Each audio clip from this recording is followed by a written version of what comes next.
Hello friends, tricks for all students में आप सभी का एक बार फिर से स्वागत है। दोस्तों, आज की इस वीडियो में हम राजा राम मोहन रॉय के सेकंड लेक्चर को देखेंगे। कुछ इंपॉर्टेंट बातें होंगी आज की इस वीडियो में। प्लीज़ वीडियो को पूरा देखना। कई सारी इंपॉर्टेंट बातें होंगी और काफ़ी इंपॉर्टेंट लेक्चर है, तो प्लीज़ वीडियो को पूरा देखना, तभी जाके आपको ये सारा का सारा जो यहाँ पे पॉइंट्स हैं, ये सभी पॉइंट्स आपको समझ में आएंगे। तो चलिए बिना देरी के अपनी वीडियो को शुरू करते हैं। राजा राम मोहन रॉय के अनुसार व्यक्ति की स्वतंत्रता का अर्थ केवल यह नहीं कि देश को विदेशी शासन से मुक्ति प्राप्त हो जाए। यदि समाज के भीतर अन्याय की जड़ें गहरी जमी हों तो स्वाधीन देश में यानी कि स्वतंत्र देश में भी व्यक्ति की स्वतंत्रता निरर्थक हो जाती है। तो देखिए दोस्तों, राजा राम मोहन रॉय का विचार है कि जो स्वतंत्रता है उसका अर्थ क्या है। तो राजा राम मोहन रॉय ने कहा कि स्वतंत्रता का अर्थ सिर्फ इतना नहीं है कि विदेशी शासन से स्वतंत्रता मिल जाए। स्वतंत्रता का अर्थ ये भी है कि जो समाज है उसमें जो अन्याय हो रहा है वो अन्याय भी खत्म हो जाए। तो ये है स्वतंत्रता। जिस देश में व्यक्ति को आत्मनिर्णय का अधिकार नहीं है, मतलब खुद निर्णय करने का अधिकार नहीं है, वह देश राजनीतिक स्वशासन का अधिकारी नहीं हो सकता। मतलब राजनीतिक स्वशासन जैसे कहते हैं ना कि स्थानीय सरकार जो लोकल गवर्नमेंट होती है उसमें लोग बढ़ चढ़कर पार्टिसिपेट करते हैं, तो उसमें वो लोग अपने स्वशासन का अधिकारी वो नहीं बन सकते जहाँ पर लोगों को आत्मनिर्णय का अधिकार ना हो। ऐसे देश को राष्ट्रीय स्वाधीनता प्राप्त करने से पहले समाज सुधार का कार्य हाथ में लेना चाहिए। राय के अनुसार तत्कालीन भारत पर यही स्थिति लागू होती थी। अब देखिए दोस्तों, देश को स्वतंत्र कराकर हमें राजनीतिक स्वशासन की स्थापना करनी थी। मतलब ये कि जो भारत भारत था, भारत में हम क्या चाहते थे कि जो अंग्रेजी राज है ये खत्म कर दिया जाए और जो राजनीतिक सत्ता है वो भारतीय लोगों के हाथ में आ जाए। लेकिन यहाँ पर राजा राम मोहन रॉय ने हमें समझाया कि हम राजनीतिक स्वशासन तभी कर सकते हैं जब हमें आत्मनिर्णय का अधिकार हो। मतलब ये जो समाज है उसमें अन्याय ना हो, उसमें सभी के साथ एक जैसा व्यवहार किया जाए, सभी के साथ समानता का सिद्धांत लागू हो और सभी पार्टिसिपेट कर सकें, सभी को अधिकार हो। तभी जाके हम अपनी राजनीतिक शासन या पॉलिटिकल सेल्फ रूल का जो विचार है उसको सही से लागू कर पाएंगे अपने देश में। तो यही विचार था राजा राम मोहन रॉय का। इसीलिए उन्होंने कहा कि भारत की स्थिति भी कुछ ऐसी है कि भारत में पहले समाज सुधार की आवश्यकता है। भारत को आज़ादी से पहले भारत में सोशल रिफॉर्म्स की आवश्यकता है और इसी पर राजा राम मोहन रॉय ने बल दिया।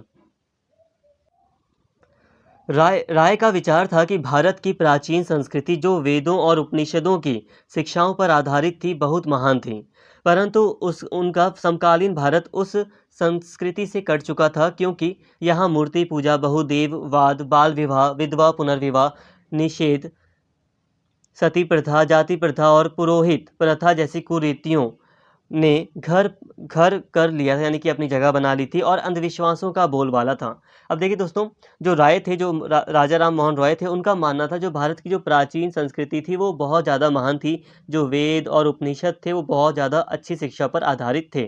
ठीक है, इन्होंने प्राचीन संस्कृति को काफ़ी महान माना है। लेकिन जो समाज था उस समय का राजा राम मोहन रॉय के समक्ष, उसमें क्या था, उसमें बहुत सारे अंधविश्वास थे, बहुत सारी कुरीतियाँ यानी कि बेकार रीति रिवाज थे। जैसे कि पुरोहित प्रथा, मतलब जो ब्राह्मण थे उनका वर्चस्व था। बहुदेववाद, मूर्ति पूजा की जाती थी ज़्यादातर, बहुदेववाद था, बाल विवाह होता था, विधवा पुनर्विवाह निषेध था, मनाही थी, सती प्रथा थी, जाति प्रथा था।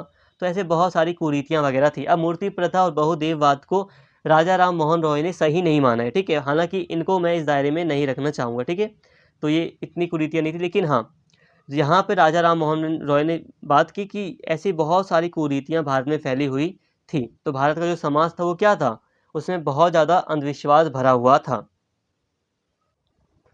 इन सब बंधनों से बंधे हुए मनुष्यों के लिए स्वतंत्र इच्छा के प्रयोग की कोई गुंजाइश नहीं थी और उसे आत्मनिर्णय का कोई अधिकार नहीं, उसके पास कोई आत्मनिर्णय का अधिकार नहीं रह गया था। ऐसी हालत में देश की सबसे बड़ी समस्या मनुष्य को तर्क शून्य रीति रिवाज और रूढ़ियों से मुक्त कराने की थी और इसके लिए राज्य की ओर से सशक्त प्रयास की जरूरत थी। अब देखिए दोस्तों, अब ऐसी सामाजिक व्यवस्था थी भारत में जिसमें एक व्यक्ति स्वतंत्र रूप से कोई निर्णय नहीं कर सकता था। जैसे कि अब इतने सारे रीति रिवाज थे, इतनी सारी कुरीतियाँ थी, सामाजिक स्थिति ऐसी थी कि जो व्यक्ति था वो तर्क शून्य हो चुका था, उसमें तर्क वितर्क करने की क्षमता नहीं रह गई थी। और इस दशा को सुधारने में एक सरकार ही थी जो एक प्रमुख भूमिका निभा सकती थी। इसलिए आवश्यकता थी कि सरकार कुछ करे। राजा राम मोहन रॉय के सारे कॉन्टेक्स्ट में ही हम बात कर रहे हैं। राज्य का यह कर्तव्य था कि वह अमानवीय सामाजिक प्रथाओं पर प्रतिबंध लगा दे और व्यक्तियों को अपनी स्वतंत्रता के प्रयोग के लिए प्रोत्साहन दे। अतः कानून निर्माण के साथ साथ शिक्षा के प्रसार भी अनिवार्य था, क्योंकि वही मनुष्य को अज्ञान के अंधकार से बाहर निकालकर सामाजिक कुरीतियों के त्याग की प्रेरणा और साहस प्रदान करती थी। राय ने विशेष रूप से आधुनिक शिक्षा की मांग की, जिसमें गणित, रसायन और शरीर रचना विज्ञान जैसे प्राकृतिक विज्ञानों की पढ़ाई पर विशेष ध्यान देने की आवश्यकता थी। यदि ब्रिटिश सरकार यह दायित्व संभाल लेती है तो भारत को सामाजिक प्रगति और स्वतंत्रता की राह दिखाने में सहायक सिद्ध होगी।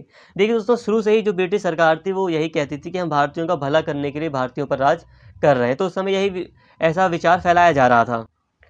लेकिन वास्तविकता तो हम जानते ही हैं। तो जो उस समय के दार्शनिक थे उनको थोड़ी सी उम्मीद भी थी सरकार से। क्या उम्मीद थी? कि सरकार कुछ कर सकती है, सरकार कुछ डिसीजन लेके भारतीय समाज में जो प्रथाएं हैं उनको, जो बेकार प्रथाएं उन पर प्रतिबंध लगा सकती है या भारतीय समाज में सुधार करने में सहायक सिद्ध हो सकती है, ऐसा कई सारे विचारकों का मानना था। और हाँ, जो अंग्रेज थे, जो अंग्रेजी सरकार थी, वो भी इसमें सुधार करना चाहती थी, क्योंकि वो लोग ईसाई धर्म से प्रेरित थे, मतलब वो ईसाई धर्म को मानते थे, तो बहुत सारी चीज़ें उन्हें भी गलत लगती थी और वो अपने धर्म का भी प्रचार करना चाहते थे। तो एक तरह से अंग्रेजी सरकार भी चाह रही थी कि भारतीय समाज में जो कुरीतियाँ वगैरह हैं वो हटाए जाएँ, क्योंकि वो भी भारतीय जो हिंदू धर्म हो गया, जो मुस्लिम धर्म हो गया, जो धर्म थे उस समय भारत में प्रचलित बहुत ज़्यादा, जो उनमें बहुत सारे जो रीति रिवाज थे उनको हटाना चाहती थी सरकार। तो ऐसी स्थिति में जो विचारक थे, स्पेशली राजा राम मोहन रॉय, उनका मानना था कि सरकार को इस दिशा में प्रमुख भूमिका निभानी चाहिए। तो इस तरह जो रॉय थे, राजा राम मोहन रॉय, उन्होंने आधुनिक शिक्षा की मांग की। उन्होंने मांग की कि गणित की शिक्षा दी जानी चाहिए। भारतीय स्कूलों में जो शिक्षा दी जा रही है वहाँ पर गणित, रसायन, केमिस्ट्री वगैरह, जो शरीर रचना विज्ञान है, उसकी शिक्षा दी जानी चाहिए।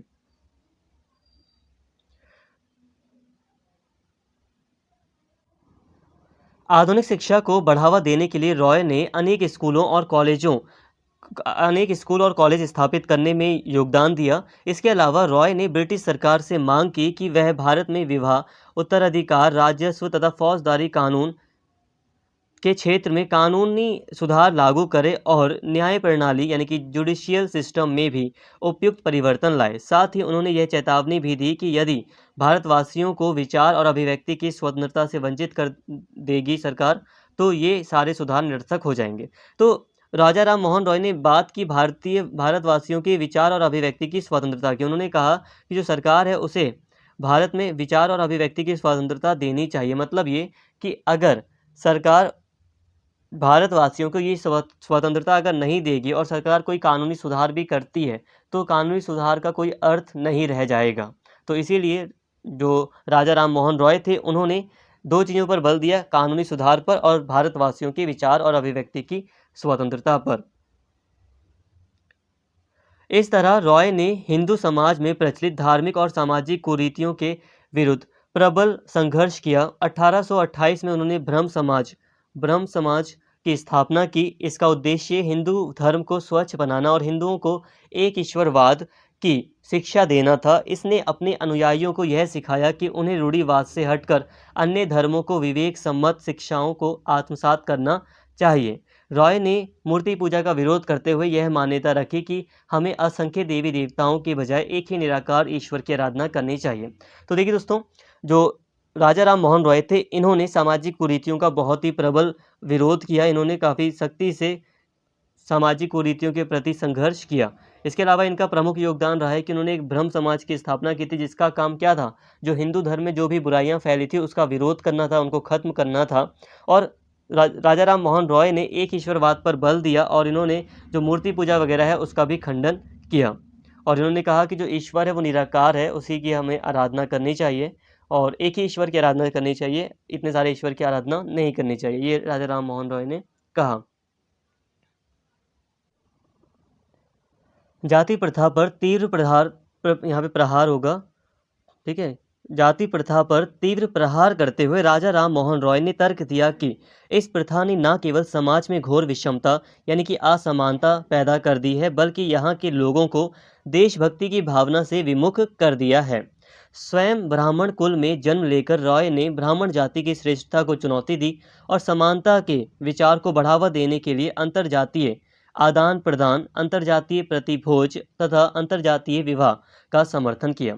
तो देखिए दोस्तों, यहाँ पर स्पष्ट तौर पर साफ साफ दिखाई दे रहा है कि जो राजा राम मोहन रॉय थे उन्होंने जाति प्रथा का खुलकर विरोध किया था। इन्होंने अंतरजातीय आदान प्रदान पर बल दिया, मतलब एक जाति से दूसरी जाति में जो रीति रिवाज हैं या जो भी काम होते हैं वो उनका आदान प्रदान हो, यानी कि जो एक जाति दो जातियां हैं उनमें विवाहों का इन्होंने समर्थन किया। इसके अलावा अंतरजातीय प्रतिभोज का मतलब है दूसरी जाति के घर खाना खाना, तो ये चीज़ें भी इन्होंने की। तो यहाँ पर ये स्पष्ट तौर पर समानता पर बल देते हैं। तो इस तरह राजा राम मोहन रॉय स्टार्टिंग की अगर हम बात कर रहे हैं आधुनिक भारत में, तो प्रमुख एक विचारक थे जिन्होंने जाति प्रथा पर तीव्र प्रहार किया। रॉय ने तत्कालीन समाज में स्त्रियों की दुर्दशा पर गहरी चिंता प्रकट की और उनकी दशा सुधारने का विस्तृत अभियान चलाया। उन्होंने इस धारणा का खंडन किया कि स्त्रियां बौद्धिक या नैतिक दृष्टि से पुरुषों की तुलना में हीन हैं। उन्होंने स्त्रियों के लिए आधुनिक शिक्षा का समर्थन किया और सामाजिक पुनर्निर्माण में उनकी भूमिका पर प्रकाश डाला। देखिए दोस्तों, रॉय ने स्त्रियों की जो दुर्दशा थी उस पर गहरी चिंता प्रकट की थी। उन्होंने बताया कि जो स्त्रियों की दशा है वो बहुत खराब है भारतीय समाज में, और इसके उत्थान के लिए उन्होंने कई सारे अभियान चलाए। स्त्री की दशा सुधारने के लिए इन्होंने विस्तृत अभियान चलाए और इन्होंने इस बात का खंडन किया कि बहुत लोग मानते थे या समाज का मानना था जो स्त्रियां होती हैं उनमें बौद्धिक क्षमता या जो नैतिक क्षमता होती है उनकी कमी होती है, मतलब तर्क वितर्क करने की जो क्षमता होती है वो कम होती है। तो ये ऐसा जो विचार था इसका खंडन किया गया। उन्होंने पारिवारिक संपत्ति में स्त्रियों के अधिकार का समर्थन किया और उन्होंने उन सब कुरीतियों की तीव्र निंदा की जो समाज में स्त्रियों की दुर्दशा को बढ़ावा देती थी। राजा राम मोहन रॉय ने शिशु हत्या, बाल विवाह, बेमेल विवाह, बहुपत्नी प्रथा और सती प्रथा जैसे अमानवीय कृत्य का तीव्र विरोध किया, जिसमें विधवा स्त्री को उसके मृत पति की चिता के साथ बांधकर जीवित जला दिया जाता था। देखिए दोस्तों, राजा राम मोहन रॉय ने परिवार में स्त्रियों की संपत्ति के अधिकार पर बल दिया।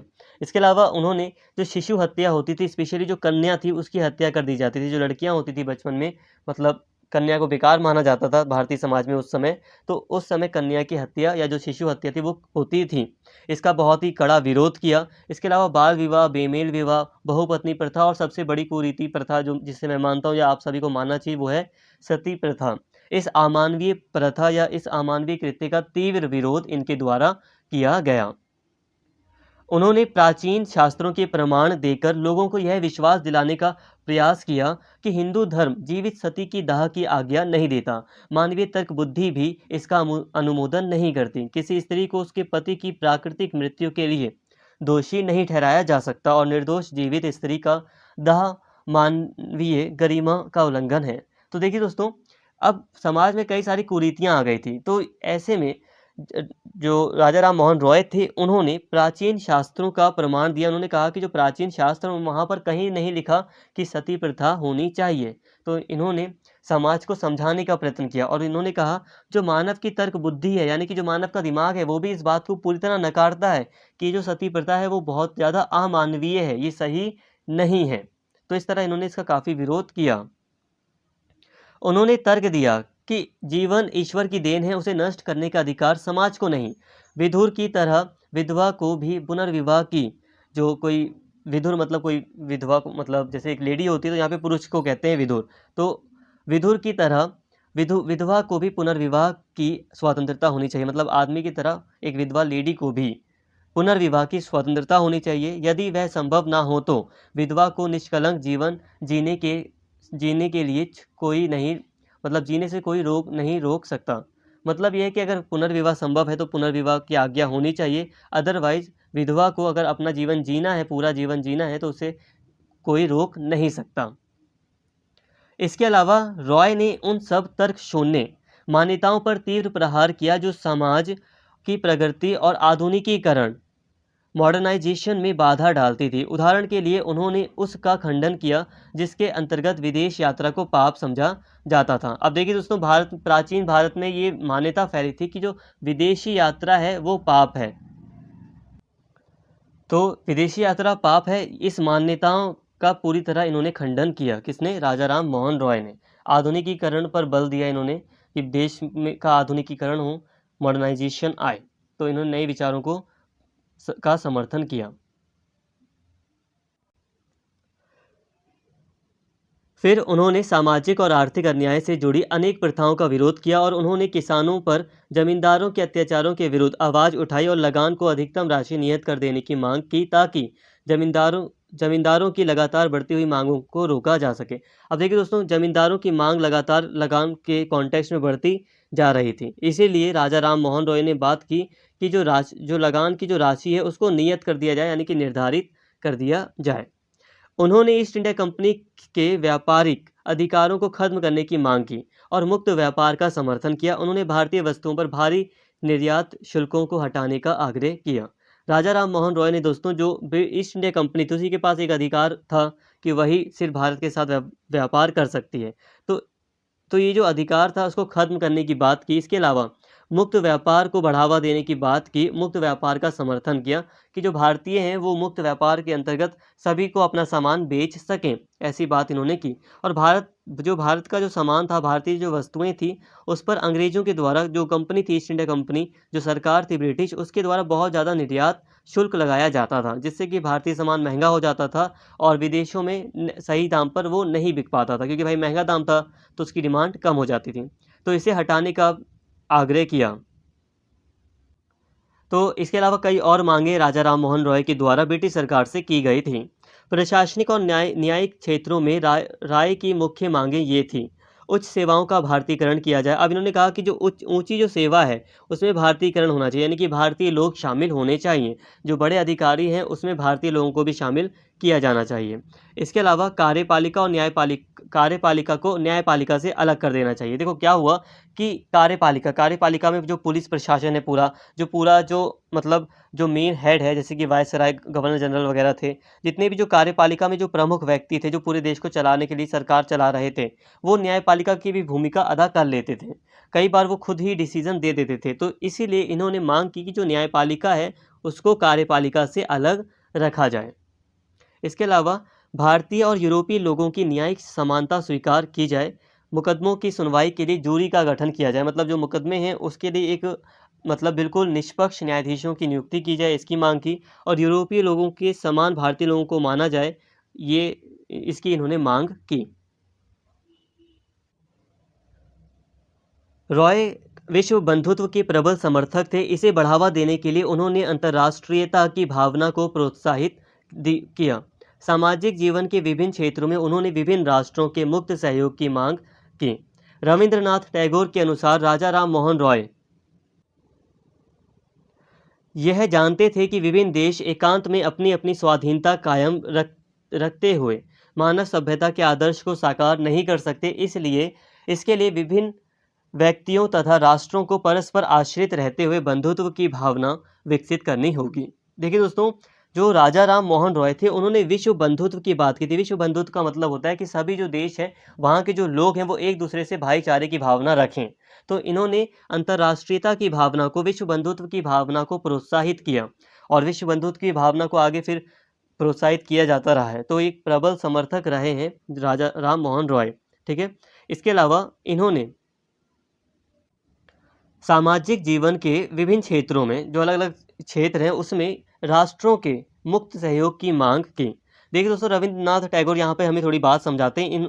इनके अनुसार जो राजा राम मोहन रॉय थे उनका मानना था, या वो ये बात जानते थे कि जो अलग अलग जो देश हैं वो अपनी स्वाधीनता के बल पर ही मानव सभ्यता के आदर्श को साकार कर सकते हैं। मतलब कहने का है कि मतलब मिलजुल कर जब सभी राष्ट्र सामने आएंगे तभी जो मानव सभ्यता है वो ऊंचाई पर जाएगी या वो ऊंची होगी, मतलब मानव सभ्यता का विकास होगा।